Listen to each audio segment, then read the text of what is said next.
श्री गणेशाय नमः. अवधूत चिंतन. श्री गुरुदेव दत्त. श्री स्वामी समर्थ. जय जय स्वामी समर्थ. देव तुम्हाला आज काही सांगू इच्छितात. तुम्ही जे काही प्रार्थनेतून मागत आहात ते तुम्हाला आधीच दिले आहे यावर विश्वास ठेवा. तुम्ही जेव्हा देवाकडे प्रार्थनापूर्वक काही मागू इच्छिता त्यातील आधीच तुमच्याकडे ते आहे. त्याला विस्तीर्ण आणि मोठ्या प्रमाणात तुम्ही प्राप्त करू इच्छिता तेव्हा देवाने तुमची प्रार्थना ऐकली आहे. आता त्या सर्व वस्तूंचे आणि त्यांचे रूपांतर आता देव मोठ्या प्रमाणात मोठ्या आशीर्वादात करू इच्छितात. आता तुम्ही ते आनंदाने स्वीकार करावे अशी देव तुम्हाला आज्ञा करतात. देव म्हणतात, तुझ्या भविष्यात तू खूप काही डोकावत आहेस, पण मला ते सर्व काही माहीत आहे.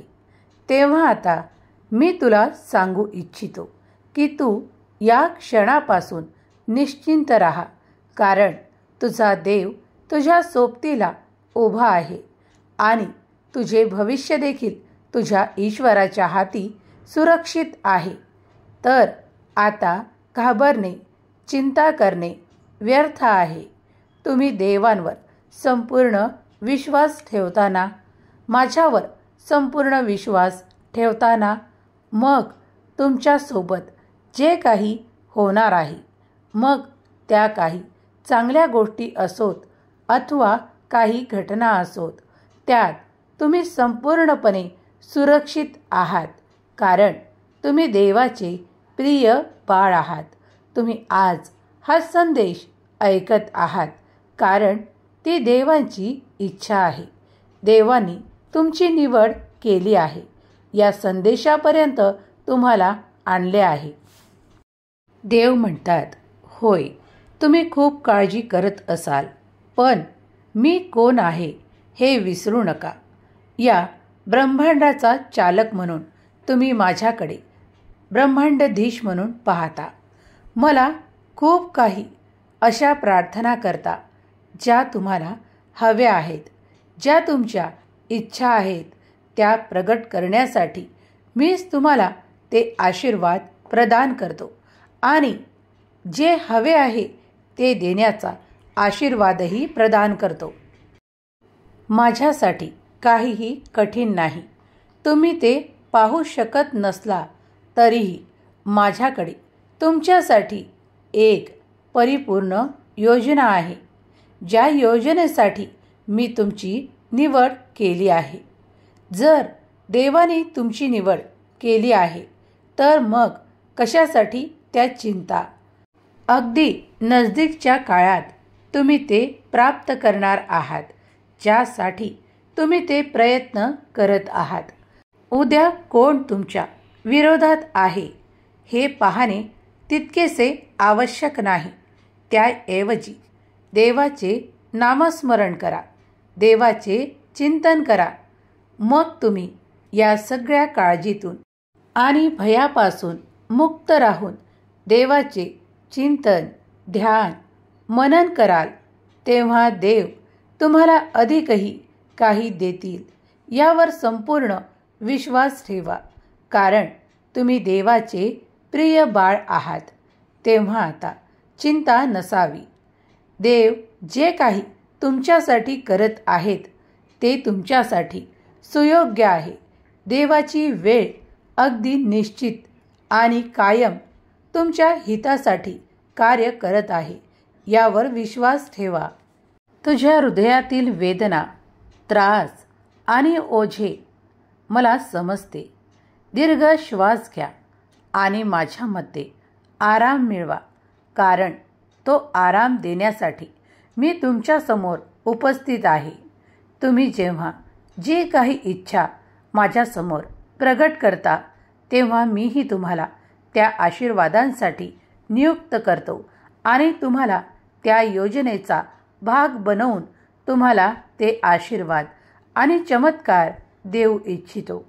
तेव्हा सज्ज राहा आणि सक्रिय राहा, कारण ते आशीर्वाद आणि ते चमत्कार तुमच्या दिशेने येत आहेत.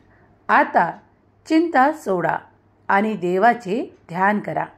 देवाच्या इच्छेत तुम्ही ते सर्व काही प्राप्त करणार आहात, कारण देव आज तुमच्यापर्यंत आले आहेत. ते तुम्हाला सुख, समृद्धी, आनंद आणि प्रगतीचा मार्ग दाखवण्यासाठी. तेव्हा तुम्हीही सज्ज असावे अशी देव तुम्हाला आज्ञा करतात. सज्ज व्हा, कारण आशीर्वाद आणि चमत्कार तुमच्यासाठी होणार आहेत.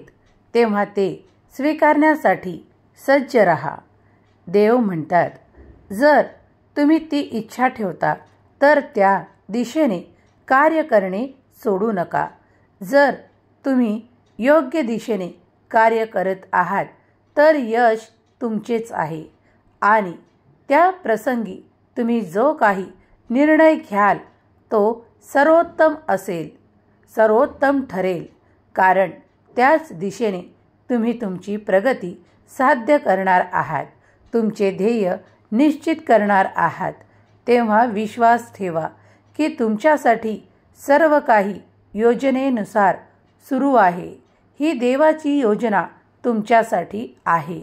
ती कार्य करत आहे आणि देव तुमच्यासाठी ज्या आज तुम्हाला न उलगडणाऱ्या काही अशा गोष्टी आहेत त्यासुद्धा तुमच्यासमोर देव खूप काही आशीर्वादाने परिपूर्ण करणार आहेत. यावर विश्वास ठेवा. आज जरी तुम्ही काही संकटात स्वतःला प्राप्त करत असाल तरीही देवाचा धावा करा, देवाचे नामस्मरण करा, कारण तुम्ही पुढील काही काळातच त्यातून मुक्त होणार आहात. ते जे संकट आहे, ती जी काळजी आहे, ती जी तुमची चिंता आहे, तुमचे क्लेश आहेत, त्यांना देव समाप्त करण्यासाठी आपल्या आशीर्वादासह येत आहेत आणि तो आशीर्वाद आणि चमत्कार तुम्हालाच प्राप्त होणार आहे. यात तीळमात्रही शंका नाही, कारण तुम्ही देवाची भक्ती करता, देवाचे नामस्मरण करता, देवावर संपूर्ण विश्वास ठेवता. म्हणून देव आज तुम्हाला या संदेशामार्फत हे मार्गदर्शन करत आहेत की बाळा, चिंता करणे आणि काळजी करणे या क्षणापासून सोडून दे, कारण मी तुझ्यासाठी आता ते परिवर्तन शुभ घटनांनी भरलेले तुझ्याकरता पाठवत आहे, ज्यामुळे तुझे जीवन उत्तरोत्तर प्रगतीकडे वळेल. तुम्ही जी काही चिंता करत आहात ती नष्ट होऊन तुम्हाला सुख, समाधान, आरोग्य, आनंद प्राप्त होईल. आजपर्यंत तुम्ही काही कारणांमुळे तुम्ही त्या चिंतेत होतात, पण आता ती चिंता तुमचे आरोग्यात परिवर्तन होऊन तुम्हाला सुखाचे दिवस येतील. यात शंका घेऊ नका. तुमचे मन काही कारणांनी जेव्हा अस्वस्थ असतं त्यावेळी शांत राहावं, कुणाशीही काहीही बोलू नये. अशा यावेळी डोळे मिटून शांत मनाने देवाचे, स्वामीचे नामस्मरण करावे, कारण जेव्हा तुम्ही देवांकडे स्वतःला प्राप्त करता, स्पष्ट करता, तेव्हा देव तुमच्याकडे त्या दिव्य दृष्टीने पाहतात आणि तुम्हाला ते सुख, ते आनंद देण्यासाठी क्षणाचाही विलंब न लावता परिपूर्णतेने तुमच्यापर्यंत येऊन तुम्हाला ते चमत्कार देतात. तेव्हा ते तुम्ही स्वीकार करावे. स्वामी म्हणतात, मला तुमच्या अवस्थेचं कारण माहीत आहे. काही वेळा तुम्ही काही कारणांमुळे काही अशा गोष्टी करत असता की जिथे तुम्हाला थांबणे आवश्यक आहे. कधीकधी मी तुमच्या परीक्षाही घेत असतो. तेव्हा आता शांत राहा आणि नामस्मरण करा. तुम्ही ते अवश्य प्राप्त करणार आहात. माझा आशीर्वाद तुम्हाला प्राप्त आहे. मी प्रत्येक क्षणाला तुमच्या सोबत आहे. विश्वासाने पुढे जा आणि आपले ध्येय गाठण्याचा एक प्रयत्न करा.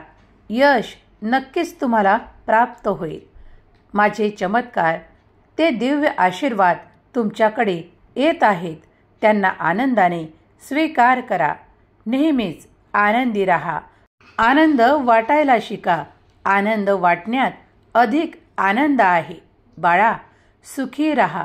तुझे कल्याण होईल. ज्यांनी कुणी स्वामी प्रिय भक्तांनी हा संदेश इथवर ऐकला आहे, त्यांच्या सर्व काही मनोकामना, त्यांच्या त्या इच्छा, ते अर्धवट राहिलेले कार्य स्वामी देव आशीर्वादाने पूर्ण करोत. त्यांच्याकडे ते चमत्कार देवोत.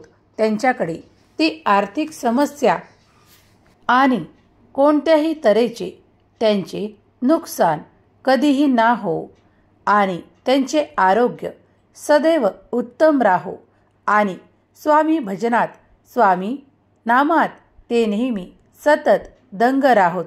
हीच स्वामीचरणी प्रार्थना. केलेली सेवा स्वामीचरणी अर्पण करते. श्री स्वामी समर्थ. जय जय स्वामी समर्थ. श्री स्वामी समर्थ.